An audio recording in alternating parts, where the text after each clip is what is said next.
Good evening, children. Today, there's been a major announcement by the council, and we have received the entire reduction of syllabus for the year 2021. So, keeping our subject in mind, I'm going to give you once again the final syllabus that we are going to follow this year for class 10th. I have also sent you the same on the Google Classroom window, so you may please take a printout of the same in a detailed form and strictly follow it.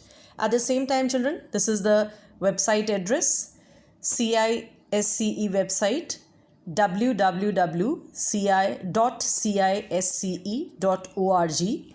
Under publications, please refer for reduced syllabus for 2021, and for whatever class, like you want it for 10th, you take it for all subjects, and please abide by the same. So children, for our biology syllabus, there is a major reduction. We can say a very good amount that has been reduced.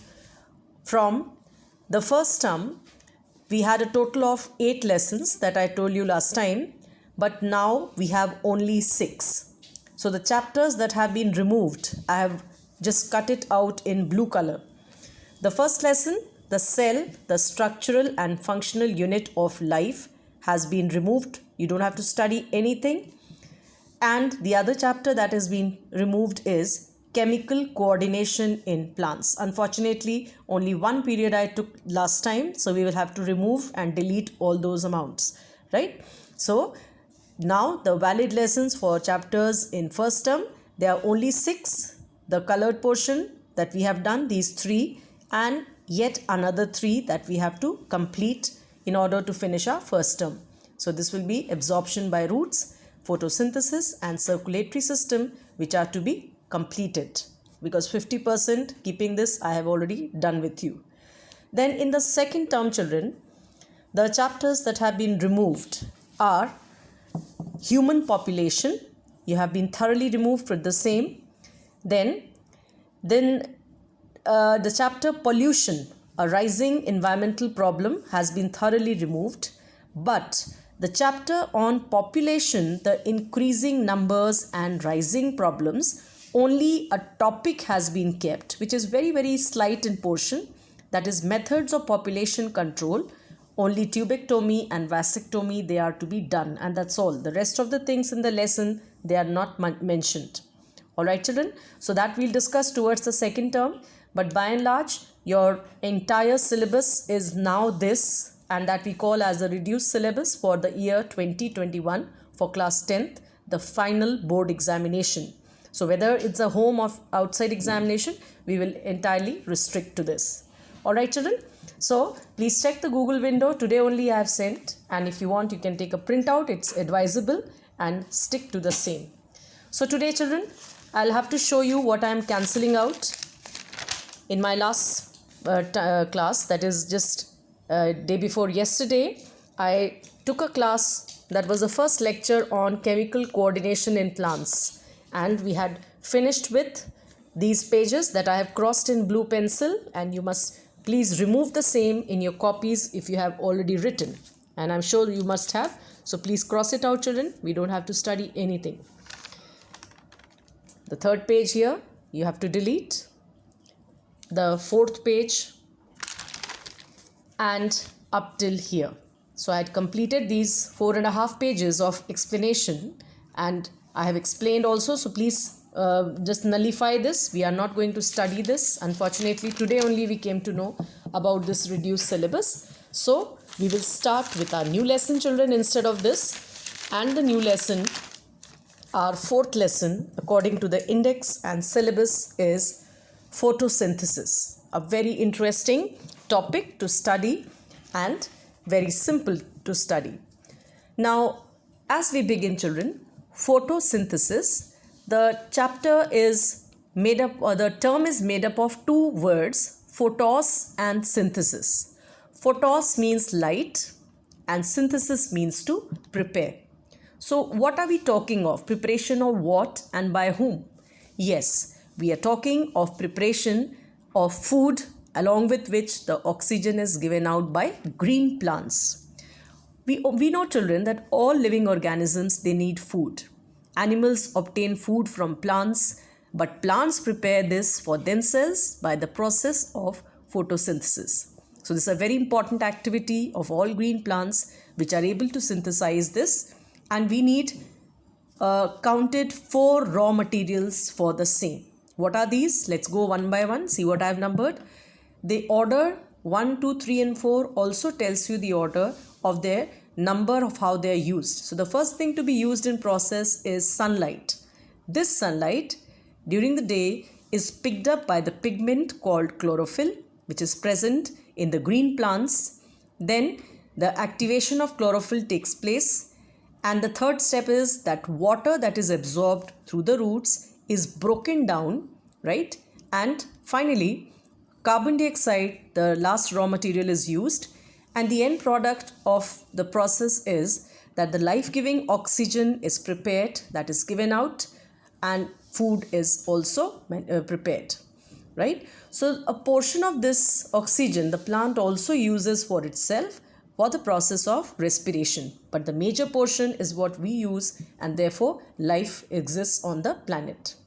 So children, it's a very important process, and the major points that we can say is that the end products of photosynthesis provides food, number 1, that sustains life, and also provides the life-giving oxygen. By definition, photosynthesis is the process by which living plant cells containing chlorophyll produce food substances, that is glucose and starch. What is the difference between glucose and starch, children? See, both are carbohydrates, but glucose is a soluble carbohydrate, whereas starch is insoluble, right? So these are formed from carbon dioxide and water by using the light energy. Now let me also tell you that this light energy is used in small packets called photons. Plants release oxygen as a byproduct during photosynthesis. So I hope you're understanding, children. Just now I told you the entire layout of the process and what is the advantage of the same and the definition.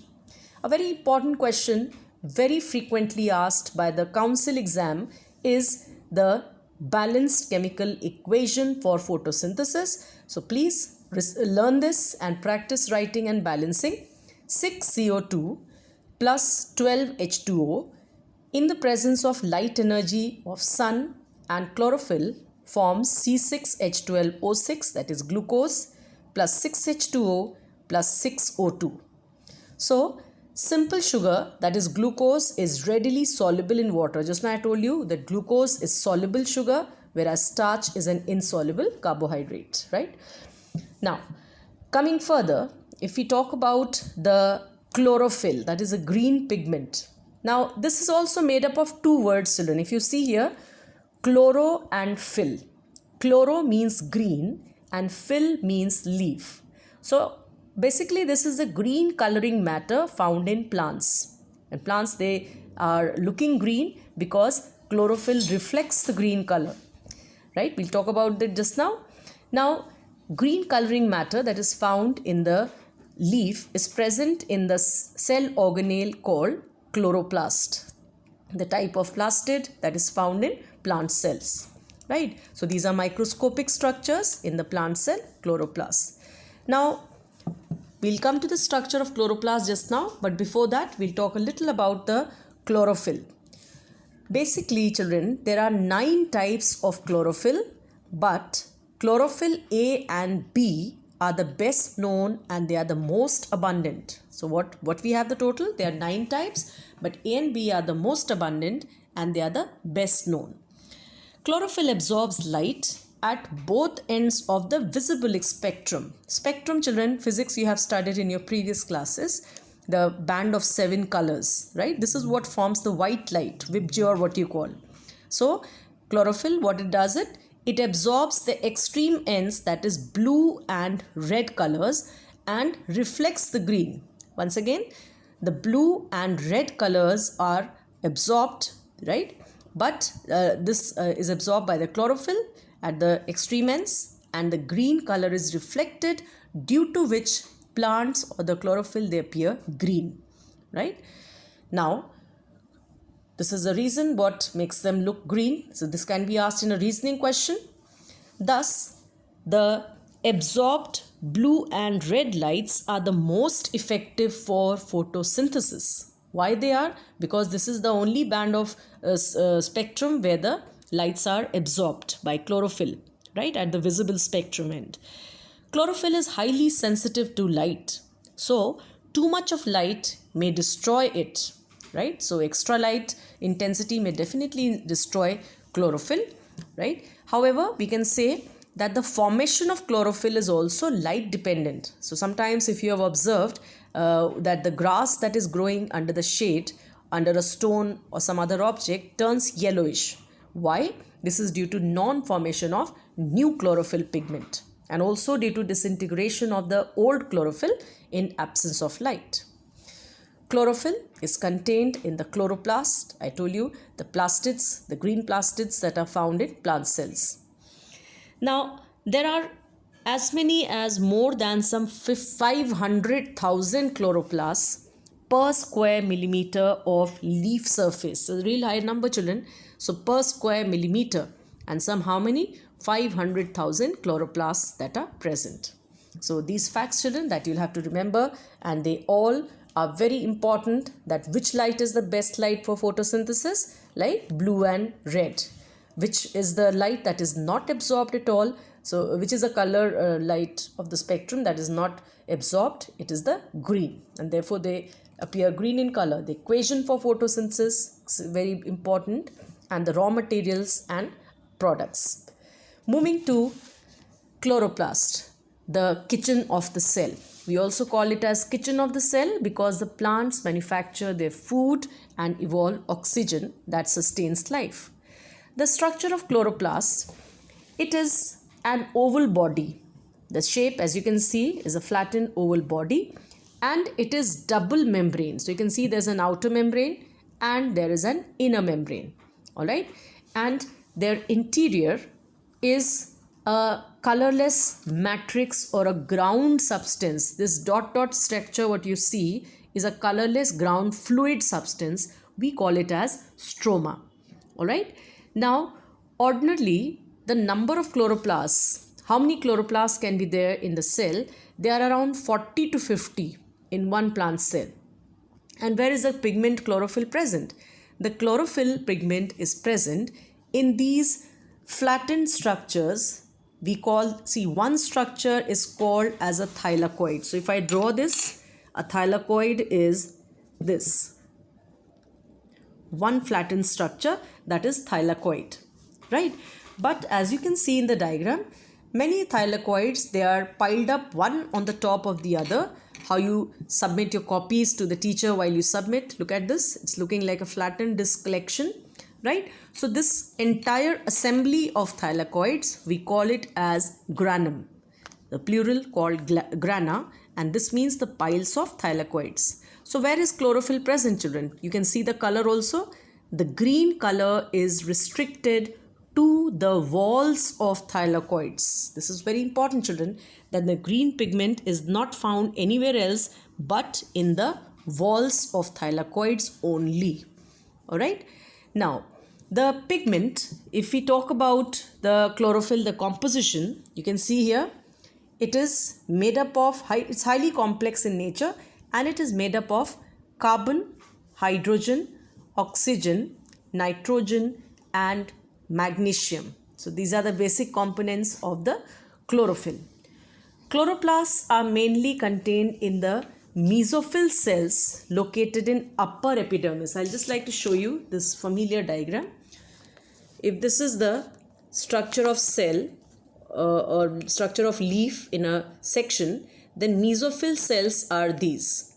That is, these structures which are tightly packed, the palisade cells, and these lower one, the spongy cells. Why spongy? Because they had large intercellular spaces. So chlorophyll is contained in these mesophyll cells.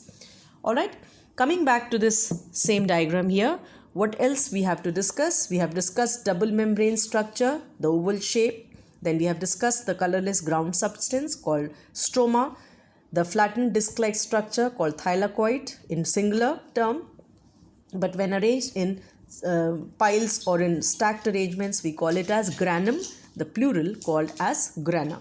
One more thing, what is, we can say, connecting structure between various grana, we call them as frets, F-R-E-T, fret, or in plural frets. These are also called as interconnecting bars. So what are they connecting? They're connecting two different grana into the stromal matrix. Alright, so here we have chloroplasts. Finally, with what we end up the chloroplasts, they are contained in the mesophyll cells, children. Just now I showed you the palisade and spongy mesophyll of leaves. Once again, this is the diagram I referred. It's at page 68 of your textbook. Palisade, the pillar-like, and spongy, the lower with the air gaps. So chloroplast is mainly contained in the mesophyll cells, palisade and spongy of the leaves. They are also found in the guard cells of stomata. Where are the guard cells? Look at this structure. These are the kidney-shaped guard cells, and you can see they are having many small chloroplasts that are present in them. This bigger one is the nucleus, but the smaller ones, if you can see, these are the chloroplasts. So chloroplasts, they're present in the guard cells also, right? And in the outer layers of young green stems. You must have observed when the plant is young, the stems are green, soft and perishable. So when the stem is green, yes, it contains the chloroplasts till it is later mature enough and how it becomes woody. So we complete chloroplasts with that, children. Once again, before we move on, let us revise what all things have we done today. We've started with our new topic, photosynthesis, and we have ignored the previous one, as I told you. Photosynthesis, we started with the definition, equation, facts about chlorophyll, why it appears green, right? Then the number of chloroplasts, then structure of chloroplasts, the composition of chlorophyll, and the location in the mesophyll cells and then in the guard cells or in young green stems.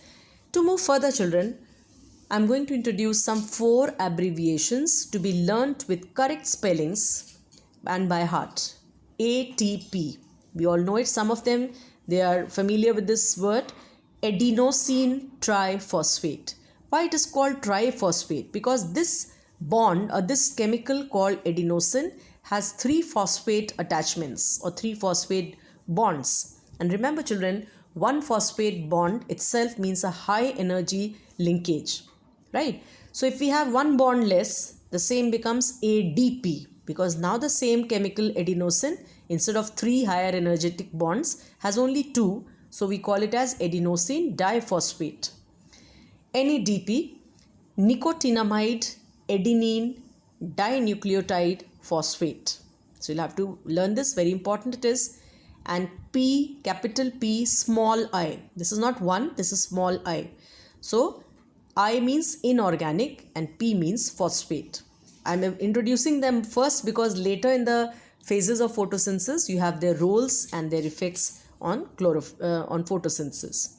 So we move further now, children, with the stomata. We are going to study about stomata, their shape, how they work, etc. What are stomata, children? Look at them.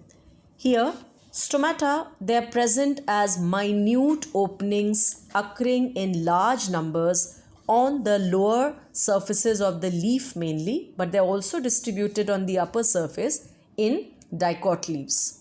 What is the function of stomata, children? It helps in photosynthesis because carbon dioxide enters and oxygen leaves. Stomata also helps in transpiration because during transpiration the gaseous loss of water vapor is through stomata, and also helps in respiration of the plants because oxygen enters and carbon dioxide leaves.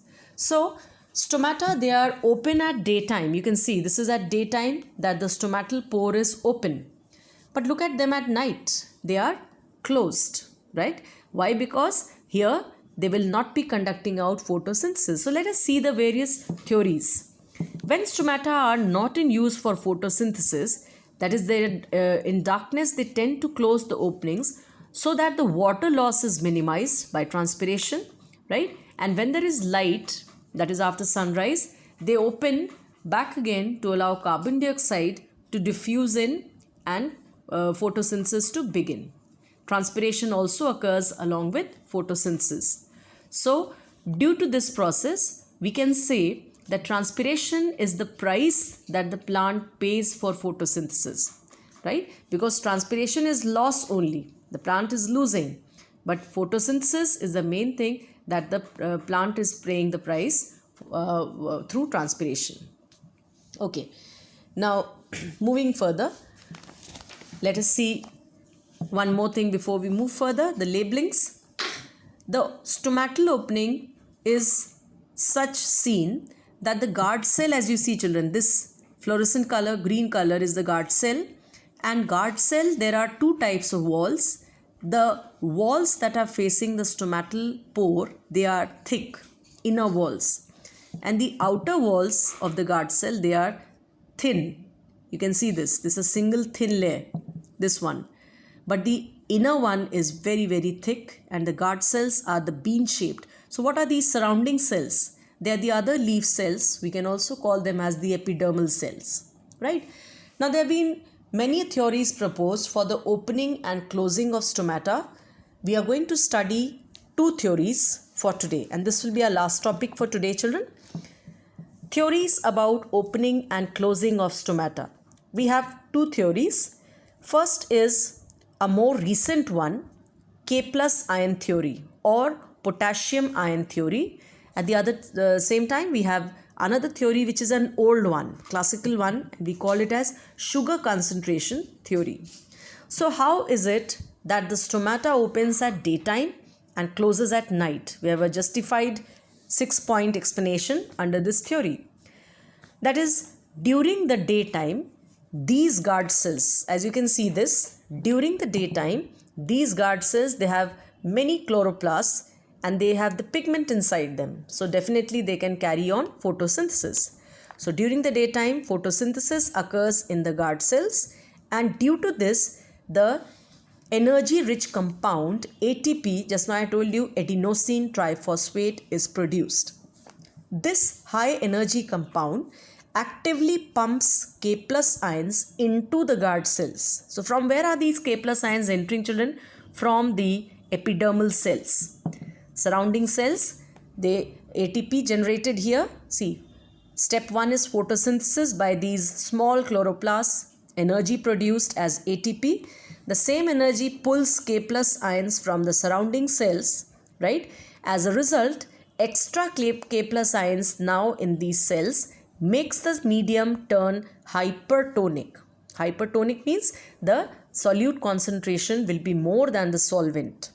And finally, because the medium has become hypertonic, water will now start entering from the epidermal cells into the guard cells. The guard cells now become turgid. You understand what is turgid? That is in a fully distended tight condition, and stomata opens, right?